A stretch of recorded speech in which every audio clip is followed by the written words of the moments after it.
Beth. Okay.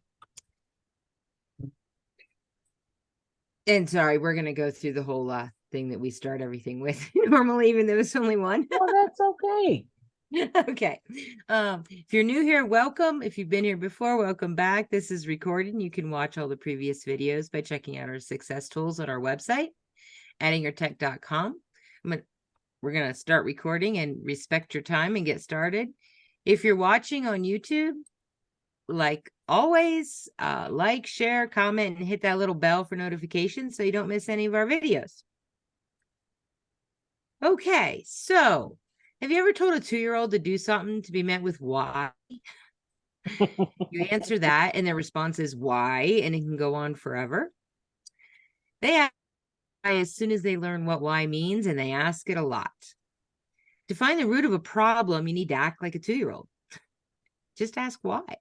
Then ask it again and again and again. Asking why 5 times gets you to the root of the problem in most cases. So let's take a look at a real issue and see how that works. We're going to start with something not work related. Let's say I need to buy a new car. Okay, why? Because mine quit. Okay, why? Because the motor seized up.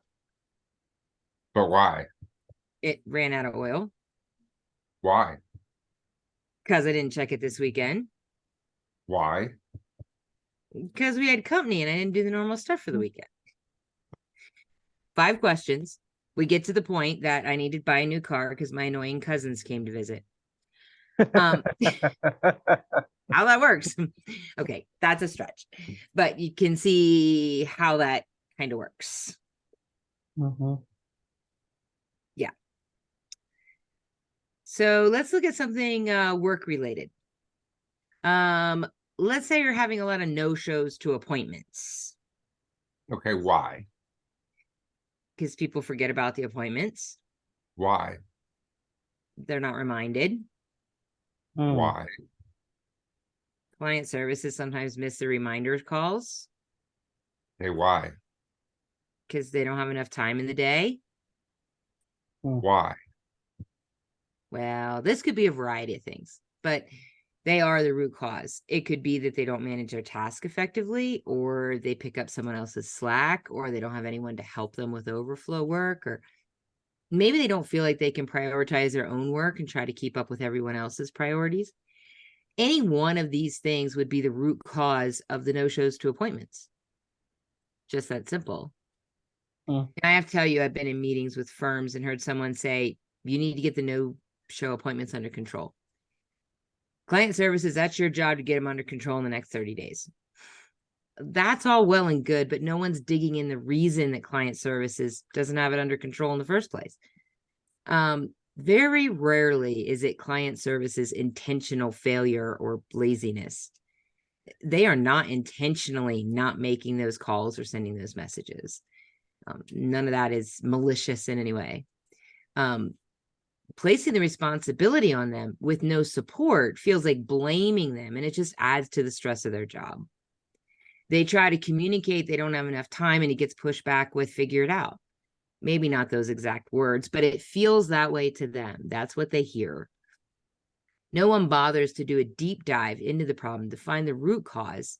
And the only thing left to do is just bandage the problem and usually create another one in the process. Asking why to get to the root cause, and let's say they don't have anyone to help them with overflow work, then you can start asking why again. Why? Because no one's trained. There you go. Why are trains? Because it takes time we don't have. Why? Because no one has the extra time to do it anyway. Everyone has their own job to do. Okay, but We do a lot of repetitive stuff every day. why? Because we don't have a computer to do it for us. Now that's a major why. Yeah, and that's why we let a computer do what a computer can do and a human do what only a human can do. Now we've gone through 2 sets of 5 whys and have discovered that the key for this firm anyway, to reducing the no-shows to appointment is automating the scheduling process in emails for things like appointment confirmations, status updates, other things. So we add some automation to handle some of those things. Now the backup to client services gets trained and has more time. Client services has more time and the no-show numbers start dropping. That's how that works. So Just what if you by get to the asking why. solution though before 5? Sometimes that happens. Rarely, but sometimes. Just make sure you can't go any further and then solve that issue. And John had that happen. I did. I'm remodeling my parents' basement, and there's a wall that divides. There's a hallway to go back to a bedroom and a bathroom, and then there's a wall, and then the family room, and there's just kind of a walkthrough. And I knew I wanted to widen the walkthrough, but I was debating, should I just take the wall out and just install a beam? And I asked my mom, I said, is that what you want? And I said, let's do the 5 whys. So she did it to me. She said, so why do you want to remove it? I said, because open concept is a big thing. And she said, well, why? And I said, because it's popular. And then she said, let's go to the benefit part. She said, why should we do it? And I said, because I want to. And we stopped because then we realized cutting that wall out opens the noise to the bedroom and everything. And it made an unusable wall because there was all these doors now. And so it only took us 3 questions to get to, we're not going to take the wall out. We're just going to widen the opening. And we stopped at 3. Okay. And sometimes that happens. That's one of those things that, and you can use this like John does in everyday life, with issues that come up. Like you can apply those 5 whys and get to what the root cause of that is. Yeah. Yep. And it works pretty good. Have you ever gone to more than 5? Not once. I think in manufacturing there was something where we ended up going to 6. But that was very rare. And I've done the 5 whys hundreds of times, and it usually ends at 5. 5 is kind of where you find the thing at. And Okay. it's weird, but that is usually where it's at. It's usually at 5. Cool. Okay, so this is a big topic, but how do you get the team to buy into this philosophy, this culture, when they could just say, well, I'll just fix it? Sorry, my dogs are going crazy for no apparent reason. You need to make it a culture of improvement. You start by asking why, and soon whenever a problem comes up, you ask why first, and then you keep asking. And soon that becomes a way that you deal with every issue. Like John's using it to deal with remodeling his house. It becomes a culture, but you need to start with it. And usually when you start, like people don't really realize what's going on.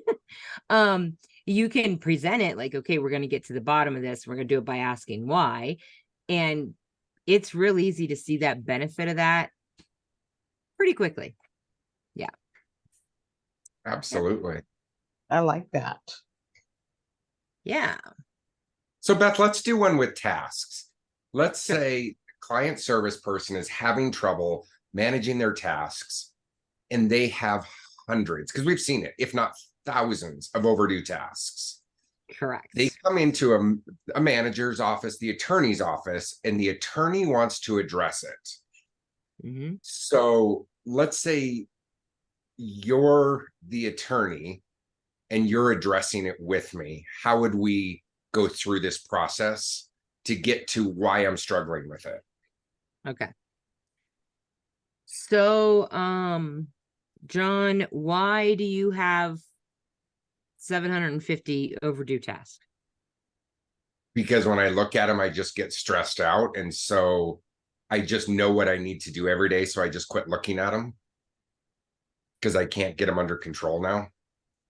Okay, why can't you get them under control? because I don't even know how to approach it. There's 700 tasks. Where do I even start? Okay.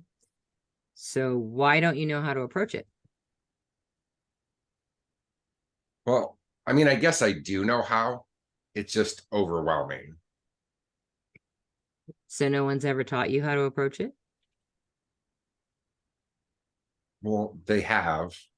It just seems like it's going to take a very long time. Okay, so John's not a very good employee, just so you know. And what's running through Um, my head right now is, in answer to the question, is a song from The Sound of Music. Let's start at the very beginning. Yeah, exactly. Yep. Yes, yes. Okay, so so now John does know how to approach it. He has been taught. It's just I So don't want to. It takes too much time, and I feel like I won't get my other stuff done if I do that also. okay. So now we've gone through 3 whys and we've kind of got down to it that John does know how to do it. Mhm. He knows it needs done. He just hasn't applied himself to do it. But that could have gone a whole lot of other ways that nobody's taught him, that, you know, all of that stuff. So it could have gone all those different ways, but that's really what it comes down to. And then it comes down to, okay, how can we support you to get this taken care of? That's what I was going to ask from a managerial standpoint now. How would you address that now that you've got to the point that I know how to do it? I just don't feel that I want to spend that time when I should just be working. Okay, so what I would do personally from a management standpoint is that, you know, an hour and a half every day, we are going to make you do not disturb. Nobody's allowed to talk to you. You're not answering any phones. You're not doing anything. Your job for that hour and a half is to work on getting your tasks under control. And that will go on for as many days as it needs to until your tasks are down to manageable numbers and you're leaving every day with less than 10. And now let's ask the obvious question that a manager watching this would ask. That's cutting into work time. Why am I going to pay somebody to fix what they broke? Correct. Because even though they broke it, it's costing you money every day. Because if John's not looking at his task and he's not doing that, he's missing things.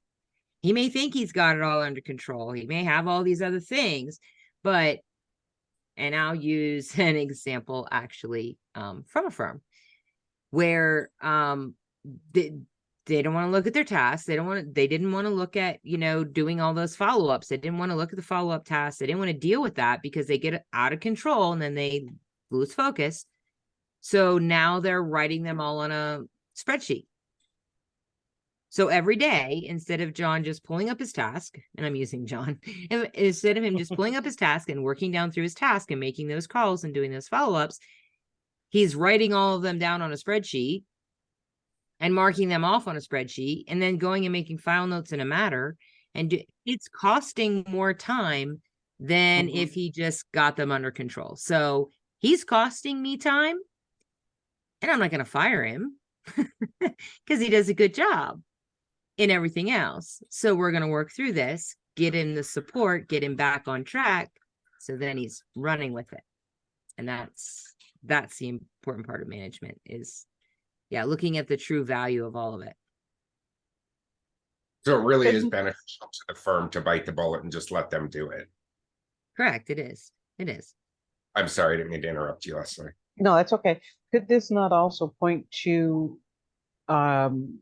where there could be growth in the company to where you need to have additional people? Correct. It could. If it's not just someone not doing what they're supposed to be and just pushing it to the side, but if you're constantly building, then you will eventually have a buildup of some sort. Correct. I had this conversation yesterday and it was really interesting. We were just talking about automation in tech, and this letting a robot do what a robot can do and a human do what only a human can do. A lot of the stuff you want to automate to the point of I can't automate anymore. And then when people's plate is full, then a hiring process can take place. But usually we'll encourage automation before we would hiring, just for the sole purpose of obviously keeping the firm's budget intact. Mhm. And my train of thought kind of just went. Okay, I got you. Yeah. Yeah, It just for keeping the budget intact and also providing the same level of customer service. Yeah. You don't want that to slide. So that's the first thing that ends up sliding when your team starts to become overwhelmed. So you look at the automation, you look at better ways to do that. Now, my lean management history comes from manufacturing. So in manufacturing, the plant that I was in, their business model was, sales go up, orders go up, we just hire more people and throw more people at it. Well, there becomes a point, and especially in manufacturing, you can throw more people at it, but then you hit the wall because machines can only produce so much. Mhm. They can only produce so much an hour. Oh, she froze up. Seeing Sure. changeover. You Oh. froze up, Beth. Oh, sorry. Now I don't know where I froze up. You froze anyway, up that you can only push machines so far. Yeah. Right. Yeah, they can only produce so much an hour. One of our first exercises was to reduce changeover time. Because we found out that in an 8-hour shift, if you did 3 changeovers were anywhere from 30 minutes to 45 minutes.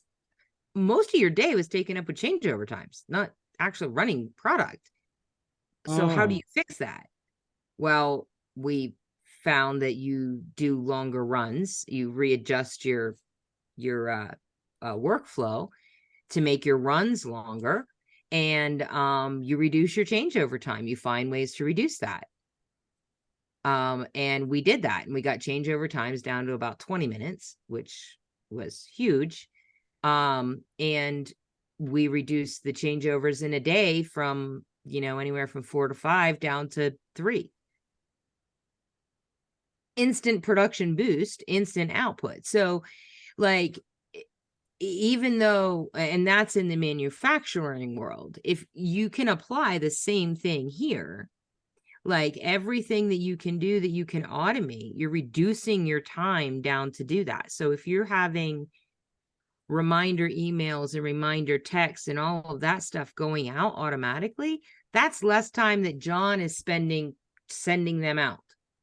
And that's all repetition. That's the same thing done over and over and over. So when you're pulling that in, now you've freed up time for John to do what only John can do. And that's, make those actual phone calls, pick up the phone, talk to a person. Yeah. And I think that plays into, I'm a total nerd watching videos late at night.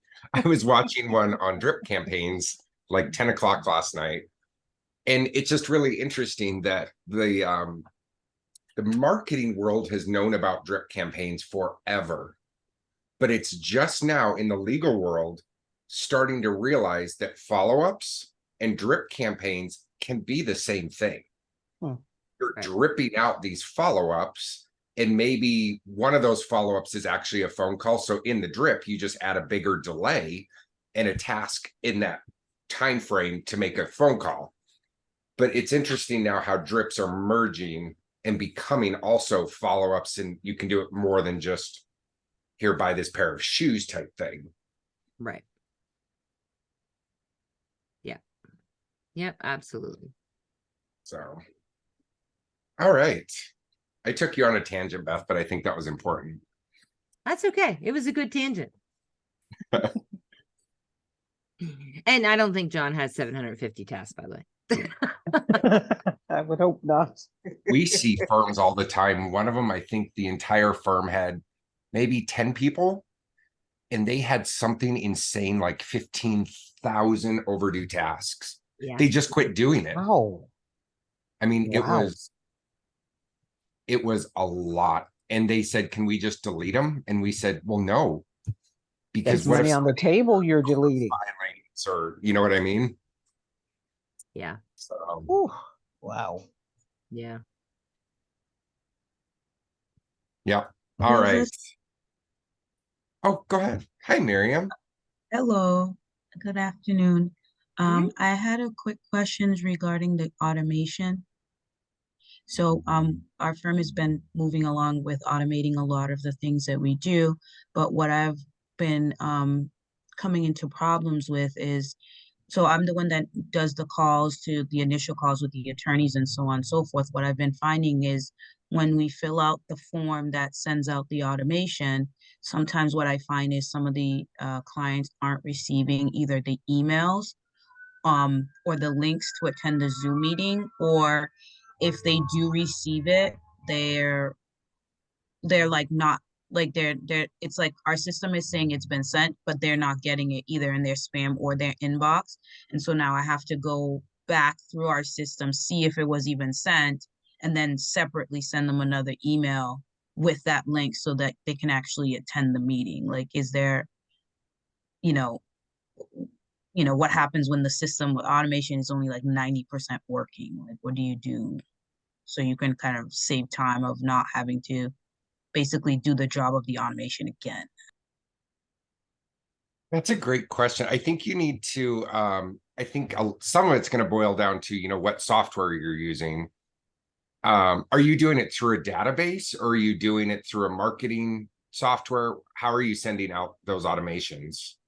So right now we have a combination of like Google Sheet, Keep, and Dun Dun. I'm not Okay. sure how it's set up. I just know that we fill out this Google Sheet and it's supposed to trigger like the Keep software system to send out the automations. The only is what I can think, and we can talk to it if you want to schedule a discovery meeting with us on our website, ettingertech.com. We can kind of see, but I think Yeah, it's very software specific. Okay. So we yeah. are making the migration to go to my case right now. And I know that's supposed to be a little bit better and more streamlined. So I'm just hoping that this will solve a majority of these automation issues. But I just wanted to know, like, in regards to things like this, like in general, if automation is not working 100% of the time, like, what's the best workaround or the best way to like efficiently get the task completed? Right. So here's one thing that I would and this goes into a little bit of problem solving with that. And I'm just gonna run through it just quickly. If so the emails are going out, but the emails with the invite and the Zoom link and all that stuff isn't getting to the person. They're not getting that.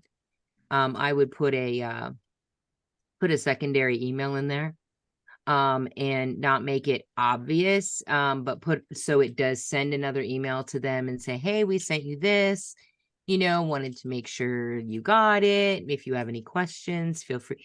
You know what I mean? Just an extra email to go out like the day after the first one does. So that if that first one is getting stuck, my gut reaction is their software is blocking it because it has an invite in it and it's something weird. So if you put Okay. another one in there that doesn't have an invite in it, doesn't have, it's just, a simple plain text email, it'll go through Okay. and you could see that. And then it will also show you if that is the issue, that there's an invite, then that's why it's getting blocked. So it's a little bit of troubleshooting in with that, Okay. but it's also putting a secondary stop in there to make sure that they're getting it. You know what I mean? Okay. So then once it's identified that that is the issue, how do we then get they are able to send out the Zoom links and such moving forward if that is the issue? Then it's a software thing and the software needs to be Usually it's opening a port or something with the software or with your email, something Okay. that would blocking it, and you would contact your IT or the software of what is causing that to block, and some firewall, some port needs to be opened if possible. Okay. All right. So great question. Thank you very much. Yeah, And it's break. been a constant battle for a while now, and I finally was like, okay, I can't do it on my own. I need to ask for some help. right. Right. I didn't want it to get to the point of tears, so I figured it's better. No, absolutely. And like I said, if you want to schedule a discovery, I'm going to put it in here. With us, we can talk in a little more detail. We have to keep it semi-general in here. Okay, no worries. Tech.com bookings. All right, I just put that in the chat for you. So, all right, do we want to hop into the freebie? Yes. All right, so because you guys are here, you get the first crack at this. It's going live later this afternoon, but you guys get it first. Cool. So I'm going to show you what it is, and then I'm going to put it in the chat for you guys to have. Awesome. All right, share screen. Do either of you have the prospective client goal calculator? Have either of you? We do. I don't know. Okay. So this is the original one. It's awesome. It does exactly what we set out for it to do. And I'll show you what it is. And then version 2 is coming out today. So let's say you need 21 agreements every month to meet goal, financial goal. And this one got a little wonky because I unprotected it. So so let's say you say, I need 21 agreements. Then is what you do is you backtrack and you say, how many initial contacts did we have in the last 30 days? Okay, we had 56. How many seminar attendees? We had 31. If you don't do seminars, you just turn that off. How many consultations? Let's say we did 15 consultations. We sent 12 agreements and we got 9 signed agreements. So right here, this is your past 30 days. In the background, it's doing all of your conversions. So it now knows what you convert to each step with. Now it's going to tell you if you want 21 engagement agreements, here's your goal. This is what you need for each one of these steps. 131 initial contacts, 73 seminar attendees if you're doing seminars, 35 consultations, 28 agreements sent, and then you'll get your 21 signed agreements. So this really helps you set goals for client services to know what they need to be striving for, the attorney for how many they need to engage, and your marketing team to get calls coming in on the phones and emails. So this is the original one. Now I'm going to show you version 2. All right. This comes out today. It's very similar, but it has a really powerful extra. So you do the same thing. Over here, you're going to say, in the last 30 days, I had 75 initial contacts. We do seminars. I'm going to turn that off. We got, what, 45 seminar attendees, but we did 59 consultations, and we sent 45 agreements, and we got 32 agreements signed. So up here, I'm going to say we need 29 agreements to meet financial goal. Now this tells me what I need to do because now it knows how we convert as a firm. We need 68 calls a month in order to reach this 29 agreements. That's great if you know how many agreements, but let's say you want to do it by revenue. Now you can calculate by revenue. So what is the revenue needed at the end of every month? Let's say you need $35,000 every month to meet all of your financial obligations in the firm. What is the average engagement value? Let's say it's $2,500. Now it told you you need 14 agreements. And since you put these all in, now this is what you need to get those 14 agreements. So you can do it by revenue. And if you don't know your average engagement value, you can just go to the instructions. And right here, it tells you average engagement value. You can use this calculator. How many agreements did you have in the last month signed? Let's say we had 19, or 19 is better. What's the total value? Let's say it was 50,000. My average engagement value is 2631.58. So I can go over here, 2631. There's my average. And I was so close, it didn't even change it because this is rounding up. because you never want it to round down if you're going to meet goal. And you never, ever want to overestimate. Like, let's say here, we need 35,000, but I'm going to say, we just need 30,000. And our average engagement is 7,000. Okay, well, if your average engagement is really only 2,500 and you only get 5 agreements and you wonder why you can't pay your bills, that's why. So you never want to overestimate. It's actually better to underestimate. So if you need 35, maybe you say you need 36,000. And if your average engagement is 25, maybe say it's 2,400 and get a little higher number to set the bar. So it gives you that cushion when you're engaging people to meet your financial goal. And then maybe in 15 days, you go do this again for the last 30 days, maybe in 30 days. This should be ever evolving to know what your past 30 days was to get your new goals. Print this out, give it to your team and your colleagues so they know what they're striving for and they can sit there and write the numbers. And it can be a challenge to hit these numbers every month. But most people we learn are just floating by saying, oh, I got a bunch of initial contacts. Great. Instead of saying, well, shoot, I need 36 and we're at 20. I'm going to go talk to our marketing team to see if they can do an extra Facebook post or a YouTube video to get a few more calls in so I can reach goal to get them into consultations. Does that make sense? Perfect. So I'm going to put this in the chat. You guys get it first. It does have the open coaching. If you want to share this calculator with somebody, just click this. It'll open an email that you can automatically just send off for somebody else to get the calculator. You can schedule your discovery. And then if you want to look at the instructions, just click here. Here's all the instructions, how to use it, how to read it. And then you can go back to the calculator. So let me drop this in the chat for you. Where is my Zoom? There it is, chat. And I'll put this as a file from my computer. And I'm going to move this over because I don't know what's showing. Oh, it won't. That's okay. Nothing showing. You're just floating around the screen there. Okay. I never know what does show and what doesn't. Yeah, I know. Where's PC?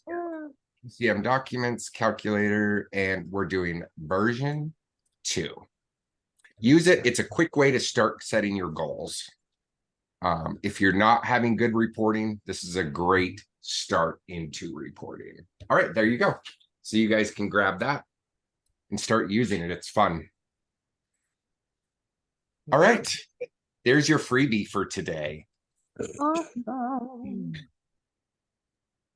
All right, now I think we're on open Q&A. Whatever you guys want to ask about today's topic of the 5 whys, or technology. A quick, Sean, I don't know if you can hear me. Oh, perfect.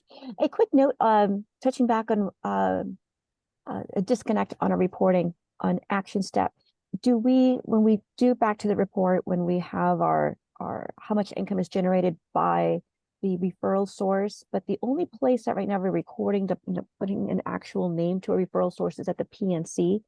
So even if we relate a actual matter, so once the PNC engages and we open, say, an estate planning matter, and we relate it to the PNC and the money's being made at that matter after we close the PNC and open the related matter, and then we rerun how much income is a specific referral generating, does that report not pull from related matters only from the PNC that has the referral listed as a referral party, or do we have to then include referred by at the actual matter file for it to start pulling income numbers and tie it to the referral?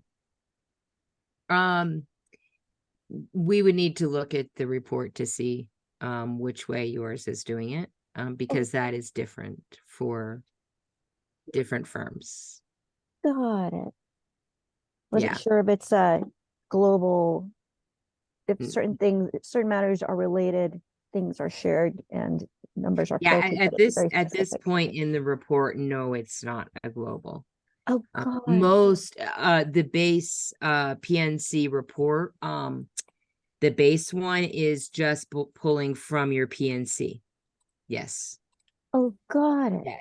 But I can't say specifically for your firm that that's where it's pulling from, because there is some other ones that have additional stuff built into the report. So we have the base report that everybody gets with the PNC, and then there is an additional report on top of that. So a lot of times we've done a lot of customization. Some of them are very customized. Got it. Yeah, so we'd have to actually look at yours to see what that is, but I think yours is the base on that it is just pulling from that engaged amount in the PNC. Got it. So Yeah, need and some yours, additional yeah. building. Yep, I Perfect. believe so. And in case you guys wondering what we're talking about, I'm pulling that up here for you, our test one, as soon as it decides to open, to show you kind of what we're digging into here. Of course, it wants to be so slow today. It's Friday. Nothing wants to work. Anybody have any good plans for the weekend? Well, I'm filming, so You're filming? yes, I'm starring in a movie short. How exciting. Oh, definitely more exciting than Awesome. Actionstep here. What? So that's my weekend plan. 5:30 in the morning is call time when we have to be on set tomorrow and Sunday. Oh, Oh, that's fun. fun. Sci-fi or More of a drama. oh, nice. Yeah. Yeah. Very Oh, nice. they uploaded. Yeah, so this is what we're talking about, and we're talking about these this referrals, because this was now this one hasn't been updated for 2 months now, but this is Sure. our base report. So it's showing the who referred, how many referrals, how many of those retained, how much revenue is generated. This revenue generated is coming from Gabby, in yours it's PNC, but in most of the system it's PCM, prospective client management. It's coming from that, and that's where it's showing. And what I'm talking about is there are times that we are pulling related matter stuff into there as well and showing actual invoiced amounts to put in there. Yeah, but I don't believe yours is. I have to go look and see, but yeah. But yeah, that can absolutely be done. It just may Oh, need to be adjusted wonderful. for that. Excellent. That is definitely on the to-do. We were Okay. seeing on which of our we've got I'm not sure if it's true for other firms. We have some referral sources that refer everything under the sun except for our specialties. Like, yes, we don't do dog custody battles, we do estate planning, thank you very much. And there's some sources refer nothing but dog stuff. Like, where did you get that we do dog stuff? And then you have this one client that refers only one a year, but that's our big money maker, instead of referring 20 cases a month of just, silly stuff. So we want to make sure Right. we capture our valuable versus our, thank you for keeping our phones ringing, but you're actually It's very helpful in identifying that stuff. Because like this. So right now our reports just show zeros all the way down, even though there's some attorneys, PI attorneys that referred clients that then have moved to matters and have generated large revenue, but this report doesn't show it. But like, as you said, right now, the way that ours is set up, it dies. The referral dies with the PNC. Once we close it, it doesn't carry on numbers of their related real matters. Yep. Yeah. So like you can look at this one and say that this person referred 17. One of them retained. Well, that's not very good. But you have down here, you may have someone who referred, you know, these people that referred two people and one of them retained. And, you know, this one's $6,000, this one's $5,400. Like, you have, these are your more valuable people. They may not refer as many, Sure. but they're giving you valuable ones. And so, you know, we're doing a series right now, 13 obstacles in law firms. Oh. And John's video, and that's on our YouTube channel. John's video today on that is on referrals and managing them with technology. So yeah, Oh, excellent. that is what he's going to be talking about today. Are I'm these gonna- pre-recordings, or are they live recordings, webinars? I'm gonna put the link. Oh, okay. John's putting the link in there. Yeah, they're just a short 7-minute video. It's a series of 13, and I Oh, don't, nice. John's on 8. Yeah, just go to playlist, and it's called the 13 obstacles. And I think we're on number 7. Number 8 comes out today. Excellent. But that's what he's going to be talking about today. Exactly what we're talking about right now. Perfect. Perfect segue. Yeah. Yeah, absolutely. Okay, Awesome. we have any other questions? No.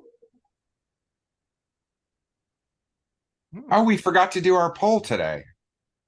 Yes, Oh. you did forget the poll. We did forget our poll. We're gonna do our poll. Here we go. Huh.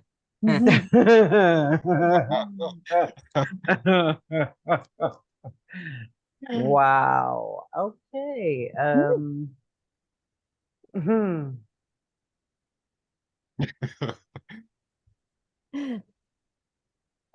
Wow. Yeah. I used to be 1, then it went to 2, and now I'm 3. It won't let me Yeah. answer my own poll, but I'm a number 3. Yeah. Well, most guys are. Now, I used to work in retail at a major department store, and December 24th was when we saw all the husbands, all the fathers come through. All the men. All the men would come through because they would not do anything beforehand, and the 24th was their deadline, so they were all in the store. The one day of the year there's more men than women at the mall. Exactly. Oh, and it's wonderful because Target is a minute and a half from my house. So I just buzz over to Target. It has everything I would ever think I would buy somebody. Just don't buy them an umbrella. I had one client who he would come in every year. Do you think my daughter would like this? I'm like, nobody wants an umbrella for Christmas. No. I needed it 2 months ago when the rain started, not at Christmas. Exactly. I bought mine by that time. Thank you very much. Here's some flip-flops. No, not So unless I you're have to taking tell them you, to the beach. I have to tell you, that's not my husband this year.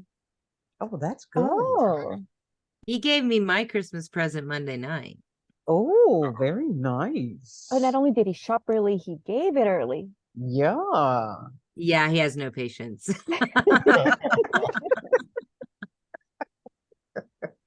He went and got me a very long, very warm wool coat. Oh, no. Very lovely. Well, you need it. You need Yeah. it now. So yeah, I can And understand. the that temperatures first have been in the 60s, so it's too warm to wear it. It's like, well, It's a thought that counts. yeah. Exactly. I think we're trying to push winter off as long as we can. Yeah, because we are the most prepared for winter this year. And you know, I live up in the mountains, so that's like preparing for winter is a thing. We are the most prepared for winter this year than we have ever been. And winter's taking a long time to come. There's like hardly any snow, and it's warm, and it's like, Oh, that really? sucks. That sucks. No, it doesn't. It really Yes, doesn't. It does. It does. Quick question back on and look at it on the topic. Well, we Sure. can. We have had, oh gosh, just flops after flops after flops with Lawmatics legalese, that basket of monkeys. There is a company that has been calling that called Connect, that they say that they are well integrated into Actionstep. How is Connect? And it seems to have like the same automation. It's the same song that Lawmatics legalese sings. What is your experience on legalese versus Connect? Or do we continue to deal with our barrel of monkeys Is it with Connect legalese? SMS or Connected, which is Connect. I like, think it's KENECT. yep. So that's SMS, and that's already built into Lawmatics. Okay. And Connect is phenomenal. It's about $4,000 a year. But the turnaround is amazing. But Lawmatics already has that built in. Oh, it does. So when it does, it's SMS, all of its bells and jingles and dealing with Lawmatics, that already ties in with all the, the sales pitching that Connect reps are calling with. Yes. Yeah, So, because yeah, and just setting up your SMS with moving stages, moving steps, and then it kicks out certain text messages and it kicks out a request for a review on Google. You can do all of that in Lawmatics. You can do two-way texting, all of that. Request on reviews on Google, Yelp as well. mhm. Sure. Yeah, Let me whatever you check have, you just that. grab the link and Oh, yeah, we can help you get that set up. Whenever you oh, close the battery, absolutely. you should go out Holy asking smoke. for reviews. Yes. Oh, thank you for that note, because that is one of the things that we were dealing with, Roz, and how, so we don't sound like a tired salesman. Please review us. Please review us. Have you happened to have a chance to review us? But if we could automate that without having to call and Absolutely. personally reach out to them, that's fantastic. Yeah, Oh, right yeah. now with our stuff with Lawmatics, we have clients that are calling and saying, hi, I just got a text reminding me of a consultation with you tomorrow. First time I hear about it. What's going on? What's this? So it's like sending random things to clients like, oh crap. So Yeah. Okay, so 9 I days out of want to 10. clarify something right Oh, here. sure. That is not normal for Lawmatics, okay? That is Yeah. not an issue for Lawmatics. That is a specific issue. Yeah. I just want to make sure that that's clear, that that is not normal for Lawmatics. So, yeah. Yeah, yeah. It's We need to have a fun. conversation about that offline. Yes. Yes. It's like, that's what when we the lot, gosh, there's one particular guy from Connect that keeps calling. It's like, why? And there's like, well, let's see. But now that it's a element that's already integrated in Lawmatics, it's not like it's a 100% competitor of Lawmatics. It's just a part of. Right, And it's because like, oh, Connect okay, is only the messaging. got it.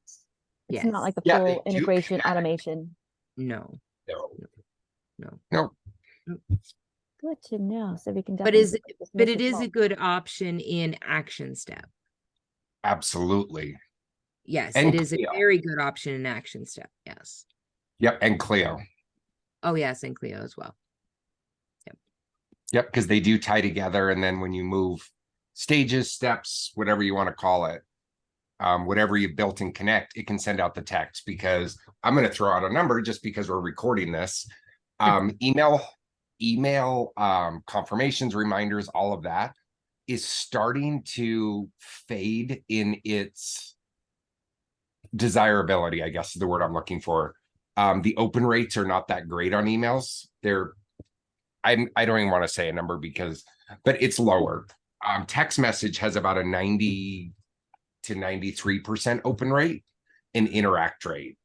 So that means almost every text you send out, people are going to read it, if not also interact with it. Now, is Right. there demographics tied to that?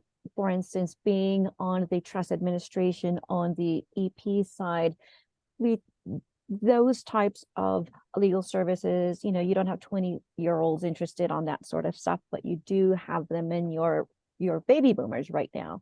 Is the email usage, text usage is that still play, or the baby boomers are, you see that baby boomers are more tech savvy than email, and the email era is quickly fading even in that boomer population? Email is fading because the people that never got into technology are the elder generation. And I'll tell you, there are some super tech savvy elderly people, and they want to learn.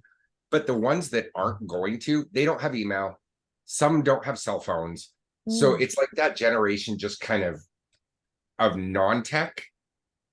It didn't even cross over. So, but the ones that are 50s, 60s, they're all text. And even them, they're just like, stop emailing me. So there isn't a big crossover because the generation that was email was never truly committed to email. Correct. Perfect. And you have a lot of people that don't do anything with email, but they will with text.